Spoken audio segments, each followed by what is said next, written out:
Hello and welcome to Occupied Thoughts, a podcast brought to you by the Foundation for Middle East Peace. I am Sarah Ann Minkin, Director of Programs and Partnerships at the Foundation. Today is February 21st, 2023, and I am delighted to be here with Dr. Yara Asi, one of FMEP's 2023 Palestinian Non-Resident Fellows. This is our first official podcast together with U.S. Fellow Yara, and I am so glad you're here. Thank you. Thank you so much for having me, Sarah Ann. I want to start with your formal biography to give our listeners a glimpse into the breadth and depth of your work.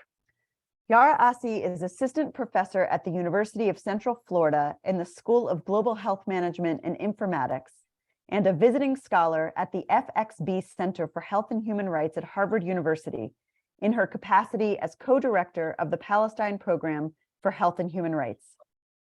She's also a non-resident fellow at the Arab Center, Washington, D.C., a 2021 Fulbright U.S. Scholar to the West Bank, and the co-chair of the Palestine Health Justice Working Group in the American Public Health Association.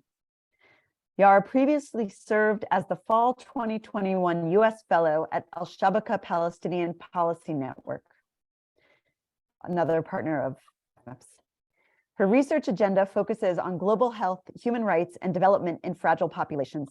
She's also worked with Amnesty International USA and the Palestinian American Research Center on policy and outreach issues. She has presented at multiple national and international conferences on topics related to global health, food security, health informatics, and women in healthcare, and has published extensively on health and well-being in fragile and conflict-affected populations in journal articles and book chapters. Yara is widely published in the popular press. We're going to have links on this site. You can see her most recent piece, which was in late December of 2022 in the New York Times, also 972 Magazine, The New Arab, The Washington Post, The Conversation, Al Jazeera, many outlets. And Yara's forthcoming book with Johns Hopkins University Press will examine war as a public health crisis. That is quite a CV. Thank you, Yara.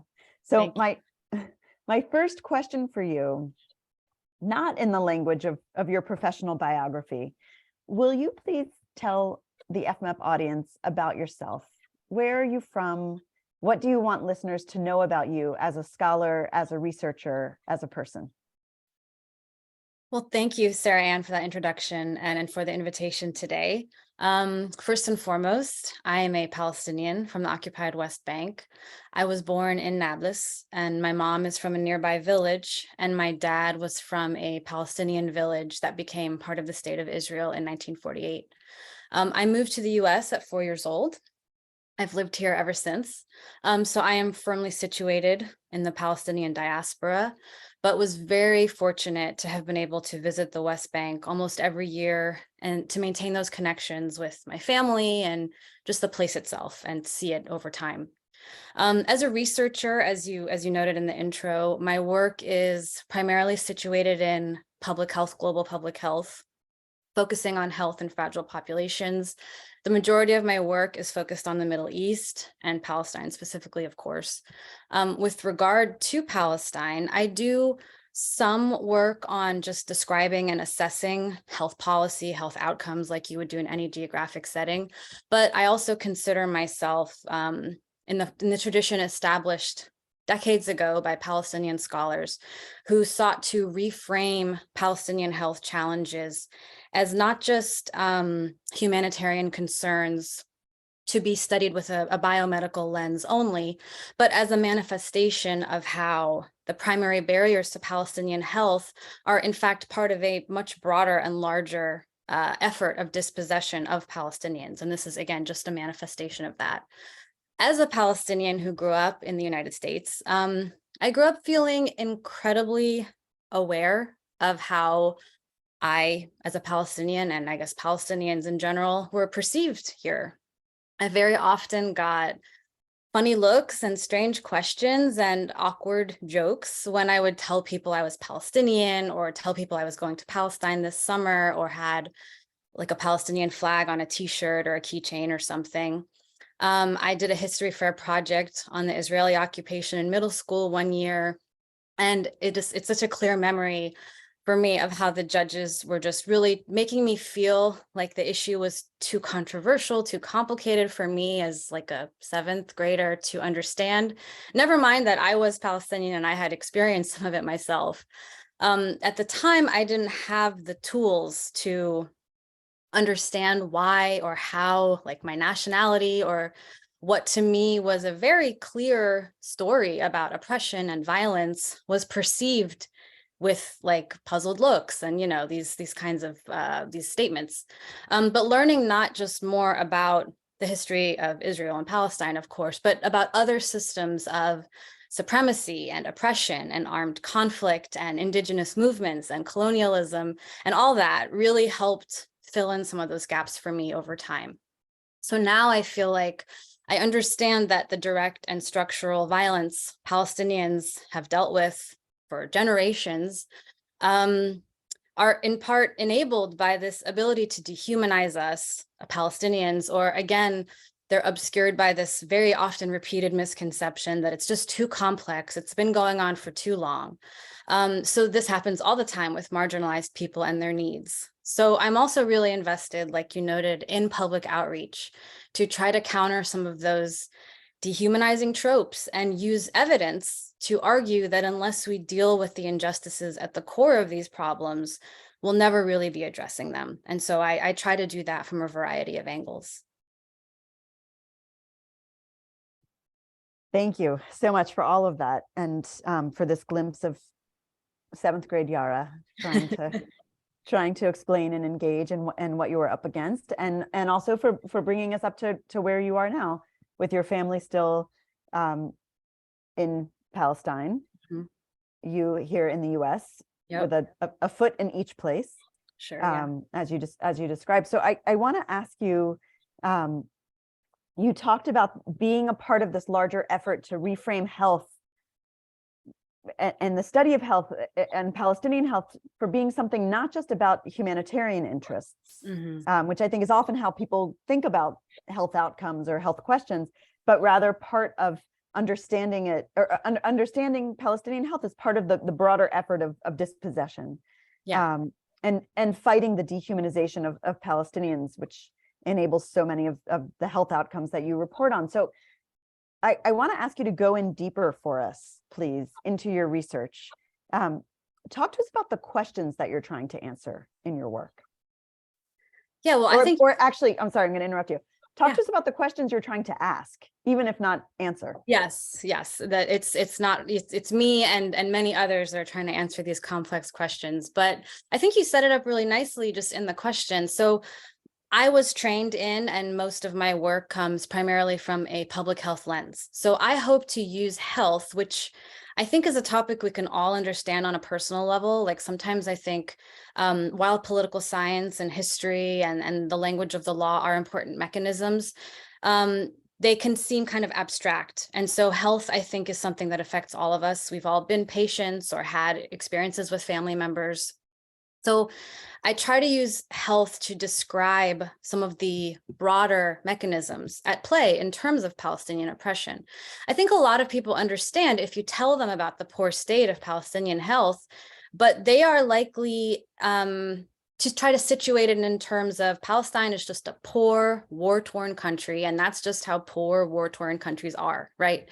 They don't necessarily see what that means. What does that translate to? They don't see the ambulances being blocked at checkpoints. They don't know about the medical permit system. They don't get why cancer patients, why do they even have to go to Israel? Why can't they just get treated in Palestine? These are questions we don't ask in most countries in the world. So these are, in fact, human-made policy choices, decisions that are just accepted as part of this entire status quo that Palestinians just have to endure, along with so many others. In fact, you know, Palestinians, when I do publish about this in popular press, I get comments blaming Palestinians for their own deficiencies, for their own tragedies. Now, of course, there are many levers that Palestinian actors can pull that they don't for various reasons. And that is something that I explore in my work and also hope to continue to explore in the future, including as part of the fellowship. But in the broader lens of settler colonialism, a lot of these actions make a lot more sense beyond just this framing of armed conflict and war and humanitarian catastrophe, as though it's a result of an earthquake or something uncontrollable. So I and some amazing other scholars in this field are working on connecting these dots. And it's also important when doing this to de-exceptionalize Palestine in some of these conversations and link what's happening in Palestinian contexts to other contexts of oppression and colonial violence, both historical and contemporary. So this is something I really try to do in my work, use the evidence as not just of looking at outcomes as not just a way to describe a population, but a way to describe broader phenomenon that are experienced by that population that lead to those outcomes. As you noted, other issues that I'm interested in are food security and insecurity, which again is often a result of intentional and sometimes unintentional policy choices, and almost never of genuine scarcity, and the role of women in health work, which is often unpaid and uncounted. I also think it's important, especially when we look at vulnerable populations that have little autonomy or sovereignty, to look at how broader societal issues like climate change, for example, affects these most vulnerable of populations. And, I'm always discovering new ideas in books and articles that fascinate and challenge me, and they pull my work in all sorts of different directions. And that's part of the fun, is continuing to learn over time. I guess my broader argument, and I note this in the New York Times piece that you referenced, is that health is political. And this is not coming from me. This is widely understood and kind of said in the public health world. And this is true everywhere. It's not just true in Palestine, even though some, people like to push back on this. I think it's this sense that health is a personal thing. It's a result of personal choices, personal wealth. Health is just about science and not politics. Health is somehow unlike everything else in the world, where it's completely objective, right? But when we look at public health, we don't just see statistics and outcomes and maps. We see advocacy for healthy food, for adequate physical exercise, for mental health care. We see people advocating against gun violence and child abuse and nuclear weapons. There's a whole physicians group that does that, and torture. These are factors that we innately recognize. You don't have to have a public health degree to recognize these as fundamentally related to how people live and their ability to thrive. The ability to access healthcare is literally decided in legislation written by politicians. That's true domestically, and that's true internationally. The social determinants of health, like our ability to access healthcare, education, a safe place to live, an area with green space that allows us to exercise outside, an area with, grocery stores that sell fresh fruits and vegetables. These are all a result of political choices. So I also try to explore these relationships in my work to say that, yes, health is about biology and genetics and chemistry, but it's also about the ability to not get killed or traumatized by a bomb, or to access food and water that is not tainted by sewage. And if you can't, we need to study why that is. Great. Thank you for all of that. That was a fabulous lesson in public health and in the importance of your work overall and of these questions that you're asking. And I wanted to ask you to unpack one piece of what you said. You talked about doing work to de-exceptionalize Palestine and place what's happening to Palestinians in the context of what happens to other in other places and other contexts that are suffering colonial violence or other forms of oppression. Would you unfurl that for us a little bit more about some of those comparisons, why it's important to de-exceptionalize Palestine and what it looks like to do it?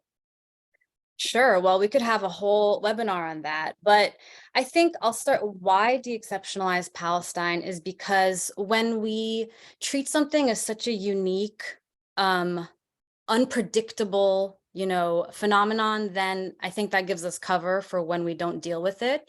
Whereas we say, this is not the same as this situation, but it's coming from similar structures of racism, of censorship, of authoritarianism, of militaristic cultures.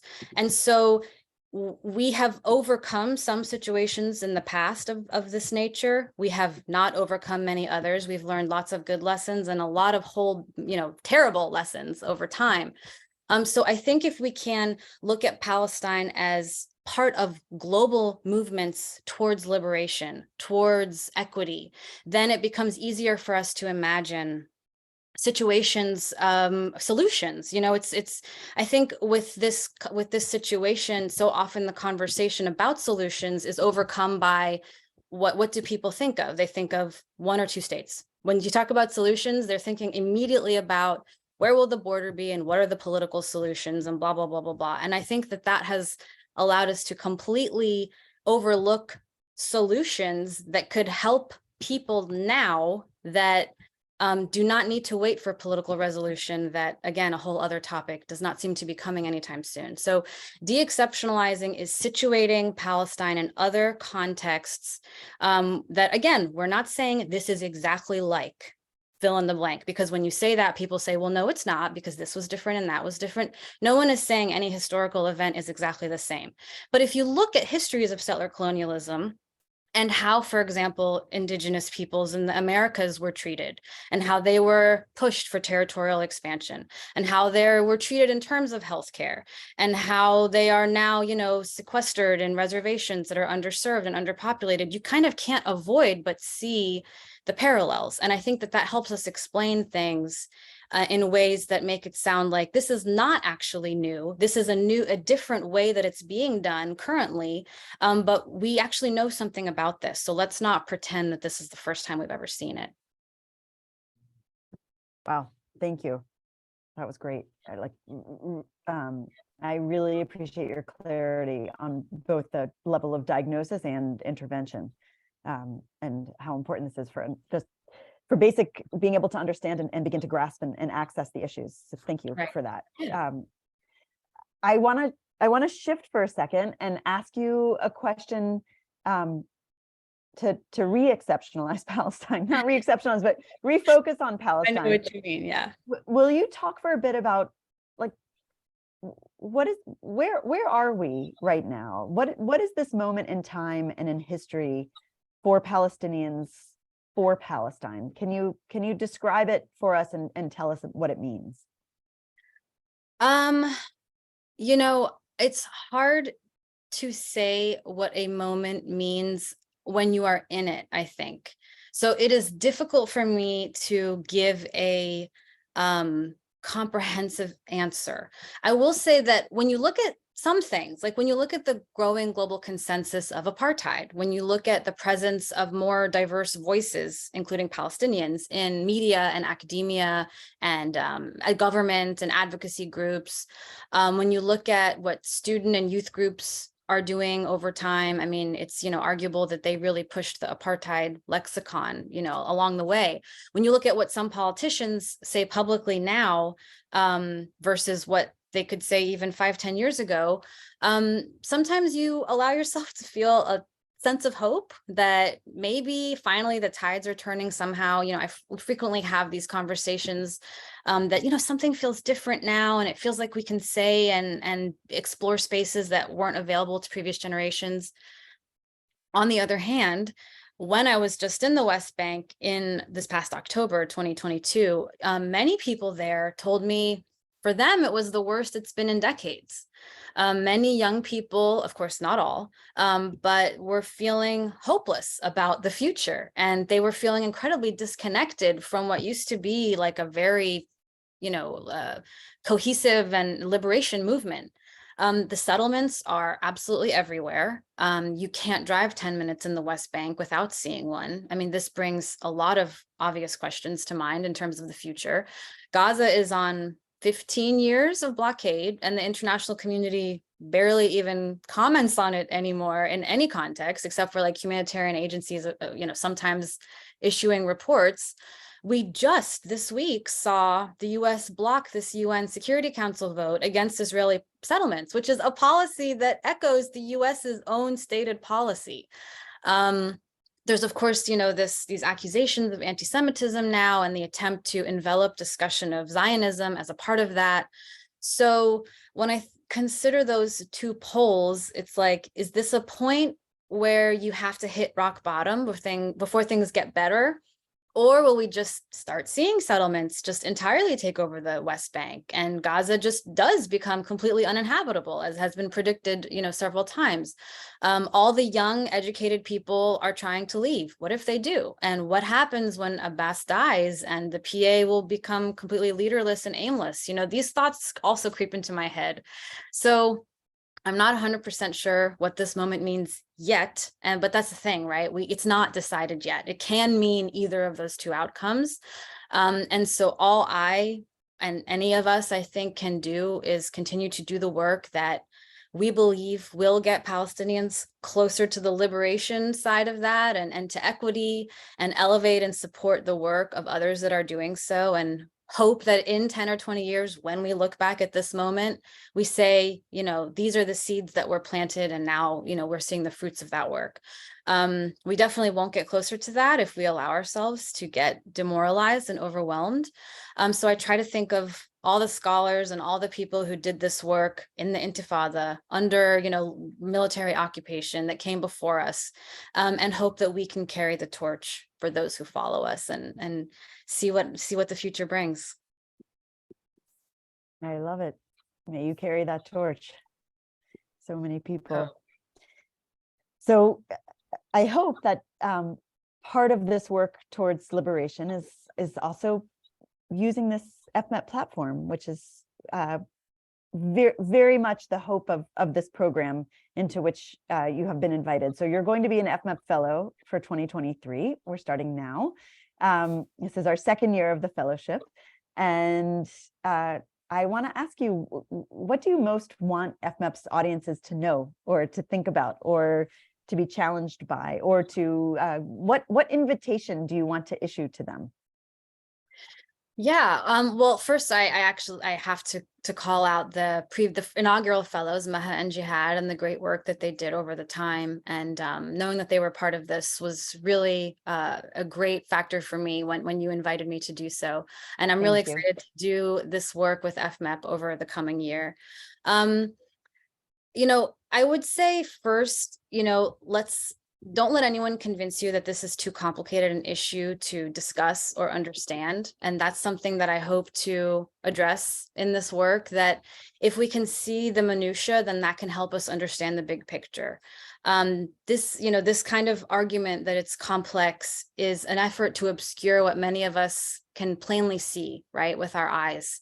It's violence, it's oppression, it's territorial expansion against an occupied and besieged people. And it's enabled for a variety of reasons by much of the world's most powerful countries. And that's all on top of bad representation and advocacy by the Palestinian actors. So I hope to use health and other social issues to illustrate this throughout the course of the fellowship in ways that I hope really resonate with people kind of coming at it from this not new angle, right? I mean, I'm not I'm just trying to build off the work that's been done and hope that it helps bring some clarity. In terms of being challenged, this is challenging work. It can be very heartbreaking. I know you know that from your experiences, and very frustrating. I know you also probably know that from your experiences. So I think I would challenge people to see the human stories in the work. I think that's a part health can play in being clarifying there. What is the security justification in denying a permit for a child with cancer who needs to get chemotherapy, right? Or for not allowing her mother to travel with her? How would any of us feel if, as has been reported so many times in the last few weeks, if our loved one was dying on the street and there's an ambulance blocked from coming to receive them? Or if our sister or aunt or wife had to deliver a child at a checkpoint? Like, these are not hypothetical situations. And actually, learning about this, that's really what pushed me into health, into wanting to discuss this. And so I feel like that same spark that it ignited in me when I just read about how often and how consistently this happens, I hope that also works for the FMEP audience. And I hope people realize how disconnected those everyday realities that actually happen are from this discussion of one state, two states that often subsumes this issue. I'm not saying that those conversations don't need to be had, but it's not for external audiences to decide. That's a decision Palestinians should make. And it also can't give us cover, like I said earlier, for not dealing with that child's situation, those women at the checkpoint situation. And that's why the global approach to Palestine has so clearly failed. It has not and has never been about providing economic incentives only. That is really what we see as a global response to Palestine. When you drill down, ever since Oslo, it's just been like, how can we keep this thing afloat? It's not about justice or accountability. And we need to have a conversation. And I'm hopeful that myself and the other fellow that will be along with me will be part of that conversation, questioning why we allow these blatantly unjust structures to persist, not just in Palestine, but I think Palestine offers a way to open that conversation and allow us to question, cultures of militarism and of racism and, all these other issues. And that's part of what I hope to contribute to in some tiny way, if I'm able. And I really appreciate the opportunity to do so. We are so grateful that you said yes. And that and that Rabia Egbaria, the other fellow, the other 2023 fellow, also said yes. We are so excited to launch and begin this year with both of you, and also so grateful to Mahan Nassar and Jihad Abu Salim for being our inaugural fellows in 2022. And I really appreciate that I heard it as invitations, many invitations to the FMEP audience to join this conversation, and people are already in the conversation, but to join, to deepen, to learn new aspects, and to figure out new ways of engaging. Absolutely. And thank you for all of that. So thank you for teaching and for guiding and for advocating and for researching and for all of what you're doing, and thank you for doing it with us. I'm really grateful.